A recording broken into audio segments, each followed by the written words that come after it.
Hi అండి, welcome back to Telugu రుచులు. ఈరోజు మన ఛానల్లో ఎగ్ కర్రీ ప్రిపేర్ చేస్తున్నాం. ఎగ్ కర్రీకి కావాల్సిన ఇంగ్రీడియంట్స్ ఏంటో చూసిద్దాం రండి. ఎగ్స్, జింజర్ గార్లిక్ పేస్ట్, మిర్చి, గరం మసాలా, ఆనియన్, టమాటోస్ ఇవేనండి మనకు కావాల్సిన ఇంగ్రీడియంట్స్. ఫస్ట్ అయితే స్టవ్ ఆన్ చేసేసుకొని స్టవ్ మీద ఒక ప్యాన్ పెట్టేసుకుందామండి. కొంచెం హీట్ అయ్యాక ఒక 3 టేబుల్ స్పూన్ ఆయిల్ వేసుకుందాము. ఆయిల్ కూడా కొంచెం హీట్ అయిన తర్వాత ఒక కప్ ఆఫ్ ఆనియన్స్ తీసుకుందామండి. అవి కూడా సన్నగా చాప్ చేసుకున్నవి తీసుకొని అవి బ్రౌన్ కలర్ వచ్చేంత వరకు ఫ్రై చేసుకోవాలండి. అలా ఫ్రై చేసుకున్న దాంట్లో 2 tablespoon ginger garlic paste వేసుకోవాలండి. అది కూడా పచ్చి స్మెల్ పోయేంత వరకు ఒక 1 మినిట్ ఫ్రై చేసుకోవాలి. అలా చేసుకున్న దాంట్లో ఒక 2 కప్పులు టమాటోస్ తీసుకోవాలండి. తీసుకొని అది కూడా కొంచెం మగ్గేంత వరకు ఉంచుకొని తర్వాత కొంచెం ఒక చిటికెడు పసుపు, అలానే ఒక 3 టేబుల్ స్పూన్స్ కారం వేసుకోవాలి. ఇది నా స్పైస్కి తగినట్టు మేము వేసుకుంటున్నాము. మీకు ఎంత స్పైస్ మీరు తినగలుగుతారో అంత వేసుకోవచ్చండి, మీకు మీ టేస్ట్కి తగినట్టుగా. అలానే 1 టేబుల్ స్పూన్ ఉప్పు వేసుకున్నామండి. ఉప్పు కూడా మీ టేస్ట్కి తగినట్టు వేసుకోవచ్చు. మాకైతే 1 టేబుల్ స్పూన్ సరిపోతుంది, మేము ఎందుకంటే కొంచెం తక్కువే తింటాం కాబట్టి.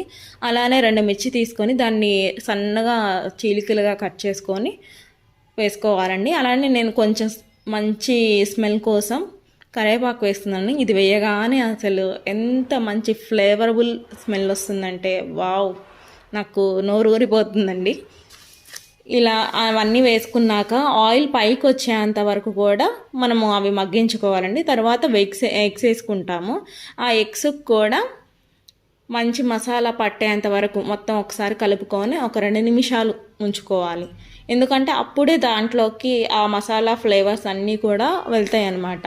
అలా వెళ్ళినప్పుడు ఎగ్ కూడా మనకి చాలా టేస్టీగా కొంచెం స్పైస్ తగులుతూ బాగా రుచిగా ఉంటుందన్నమాట. ఇలా చూసారు కదండి, ఇలా కొంచెం ఆయిల్ అంతా ఇలా పైకి వచ్చేంత వరకు ఉంచాలి. నేను లాస్ట్ ఒక ఇంగ్రీడియంట్ వేస్తానండి, అది సీక్రెట్. అది ఏం లేదండి, కొంచెం గరం మసాలా యాడ్ చేస్తే మంచి ఫ్లేవర్ వస్తుందన్నమాట. కొంచెం స్పైస్నెస్ వస్తుంది, అలానే మంచి ఫ్లేవర్ వస్తుంది. ఇలా వేసుకున్నాక ఒకసారి మొత్తం కలిపేసుకొని చూడండి ఎంత నీట్గా ఉందో. వావ్, చూస్తుంటేనే చాలా కలర్ఫుల్గా ఉంది కదండి. నాకైతే నోట్లో నీళ్ళు వచ్చేస్తున్నాయి, అంత బాగుంది. ఓకేనండి, ఫైనల్ టచ్ అయితే కొత్తిమీర అండి.